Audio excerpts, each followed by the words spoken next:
Hello and welcome to Bollywood वाला। I am Sonup. दोस्तों, आजकल ट्विटर पे बहुत शोर मच रहा है स्टार किड्स को लेकर। बहुत सारे लोग ट्विटर पर ये कह रहे हैं कि स्टार किड्स को लॉन्च नहीं करना चाहिए, they don't deserve to be launched, etcetera etcetera, ऐसे बहुत सारे चीज़ बोल रहे हैं। अब इन सारे लोगों से मुझे एक सवाल पूछना है, आप किस हक से बोल रहे हो कि स्टार किड को लॉन्च नहीं करना चाहिए? कौन दिया आपको ये हक? क्या आपके पैसे से स्टार किड को लॉन्च किया जा रहा है? क्या सरकार के पैसे से स्टार किड को लॉन्च किया जा रहा है? या क्या आप जो टैक्स भरते हैं वो पैसे से स्टार किड को लॉन्च किया जा रहा है? नहीं ना। तो पैसा किसका है? दोस्तों, मैं एक सिंपल एग्जांपल देता हूँ आप सभी लोगों को, ताकि ये इश्यू ना बहुत ही सिंपल हो जाए अंडरस्टैंडिंग के लिए। समझो कि आप एक कपड़े की दुकान में जाते हो कपड़ा खरीदने के लिए, क्लोथिंग स्टोर में। वहाँ पे सेल्समैन आपको 5 कपड़े दिखाता है, उसमें से आपको 4 कपड़े बिल्कुल पसंद नहीं आता है, लेकिन 5वां कपड़ा आपको बहुत पसंद आता है, आप वो पैसा दे के खरीदते हो। ओके। अब क्या आप दुकान के मालिक को जाके ये बोलोगे कि देखो भाई, जो बाकी के जो 4 कपड़े हैं ना वो बिल्कुल अच्छे क्वालिटी के नहीं है, प्लीज़ उसको निकाल दो, अगली बार से वो कपड़े ये स्टोर में दिखना नहीं चाहिए, उसको शेल्फ पे बिल्कुल रखना नहीं चाहिए, अभी के अभी उसको गार्बेज बिन में डाल दो, जस्ट थ्रो देम आउट। अगर आपने ऐसा दुकान के मालिक को बोला तो मालिक का रिएक्शन क्या रहेगा? वो आपको ज़ोर से एक चमाट खींच के देगा ना आपके चेहरे पर, और बोलेगा तू किस हक से मेरे को बोल रहा है कौन सा कपड़ा मेरी दुकान में रखना चाहिए और कौन सा कपड़ा नहीं?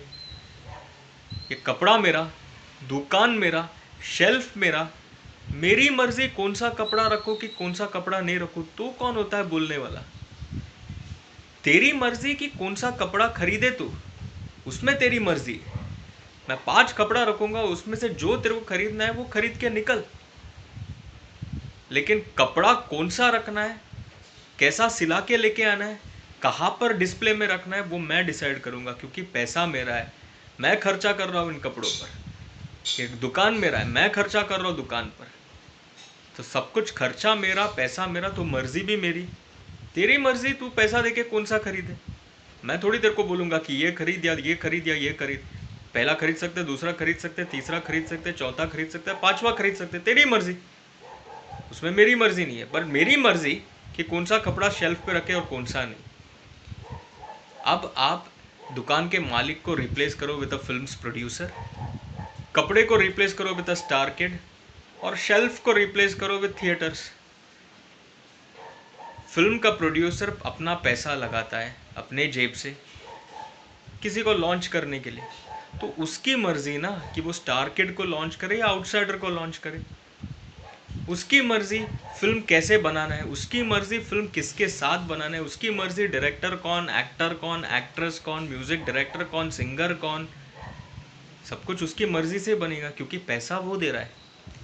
फाइनली जब फिल्म खत्म होके रिलीज होता है थिएटर में, यानी जब कपड़ा शेल्फ पे लगता है और पब्लिक आता है कपड़ा खरीदने के लिए, जो फिल्म जब रिलीज होता है थिएटर में और जब पब्लिक आता है, तब आपकी मर्जी, आप यानी पब्लिक, तब आप डिसाइड कर सकते हो कि फिल्म देखना है कि नहीं, पहली बात तो, या फिल्म देखने के बाद फिल्म को हिट बनाना है कि नहीं, फिल्म में जो स्टार किड है उसको एक्सेप्ट करना है कि रिजेक्ट करना है, फिल्म में जो एक्टिंग परफॉर्मेंस है उसके लिए ताली बजाना है, गाली देना है। यहाँ पे आपकी मर्जी। क्यों? क्योंकि पैसा अभी आपका है, प्रोड्यूसर का नहीं। तो जब जहाँ पर जो पैसा डालता है मर्जी उसका। दोस्तों, फिल्म इंडस्ट्री क्या है? Film industry is nothing but, Andheri से बांद्रा के बीच में जो लोग बैठते हैं वो लोग डिसाइड करता है कि द रेस्ट ऑफ इंडिया किस तरह का हिंदी फिल्म देखेगा। Why Andheri to Bandra? क्योंकि जो भी प्रोडक्शन हाउसेस है वो अंधेरी और बांद्रा के बीच में है। तो चाहे वो शाहरुख खान का रेड चिलीज हो, सलमान खान का सलमान खान प्रोडक्शन हो, या आमिर खान का आमिर खान प्रोडक्शन हो, या अजय देवगन फिल्म्स हो, रोहित शेट्टी फिल्म्स हो, यशराज फिल्म्स हो, आदित्य चोपड़ा का या एकता कपूर का बालाजी टेलीफिल्म्स हो, या करण जौहर का धर्मा प्रोडक्शंस हो, ये सारे प्रोडक्शन हाउसेस स्थित हैं बांद्रा टू अंधेरी के बीच में। और क्या ये प्रोडक्शन हाउसेस गवर्नमेंट इंस्टीट्यूशंस है? नहीं, ये प्राइवेट इंस्टीट्यूशंस है, रन बाय प्राइवेट इंडिविजुअल्स। तो जब रेड चिलीज एक फिल्म बनाता है, या धर्मा एक फिल्म बनाता है, या बालाजी एक फिल्म बनाता है, या यशराज एक फिल्म बनाता है, क्या वो लोग सरकार से पैसा लेता है फिल्म बनाने के लिए? क्या वो लोग आपसे पैसा लेता है फिल्म बनाने के लिए? क्या पब्लिक ने जो टैक्स भरा है वो पैसा लेके फिल्म बनाता है? नहीं, वो लोग अपने जेब से पैसा डालते हैं। तो जब कोई प्राइवेट इंसान अपना प्राइवेट पैसा डाल रहा है तो मर्जी भी उसका वो किसको लॉन्च करे। तो एज एन ऑडियंस हमारा कोई हक नहीं बनता किसी को बोलने के लिए, एक प्राइवेट इंडिविजुअल को बोलने के लिए कि आप किसको लेना चाहिए आपके फिल्म में, क्योंकि फिल्म मेकिंग एक प्राइवेट एंटरप्राइज है, गवर्नमेंट एंटरप्राइज नहीं।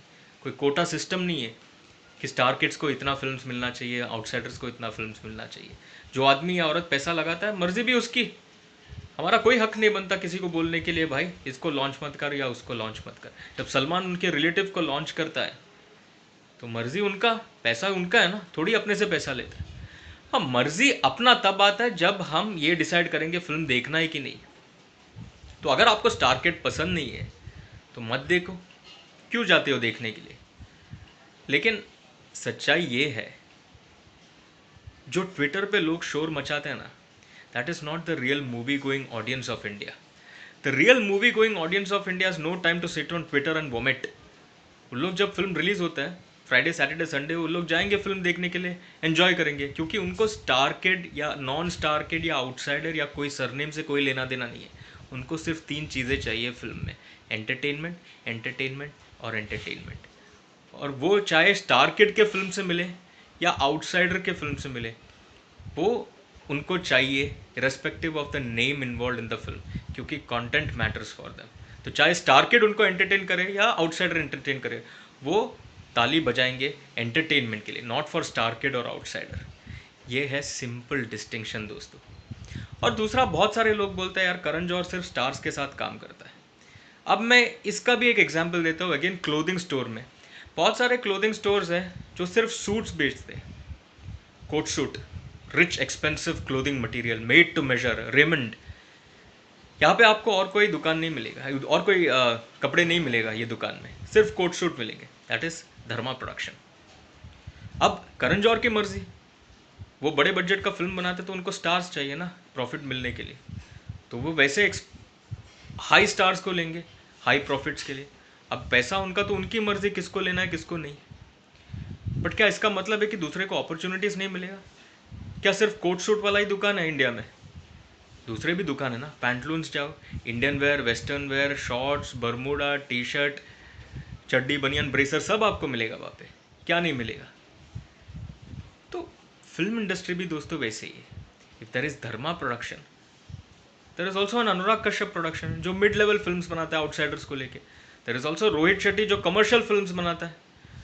Eight the same time there is also Yashraj जो कमर्शियल भी बनाता है स्टार्स के साथ एंड आउटसाइडर्स के साथ दूसरे फिल्म भी बनाता है। सिद्धांत चतुर्वेदी जो एक आउटसाइडर है उनके साथ बंटी बबली 2 बना रहा है। तो फिल्म इंडस्ट्री में एंड स्पेशली आज के तारीख में जब डिजिटल की दुनिया भी इतना खुल गया है, सबके लिए मौका है दोस्तों, चाहे वो स्टार सन हो या आउटसाइडर हो।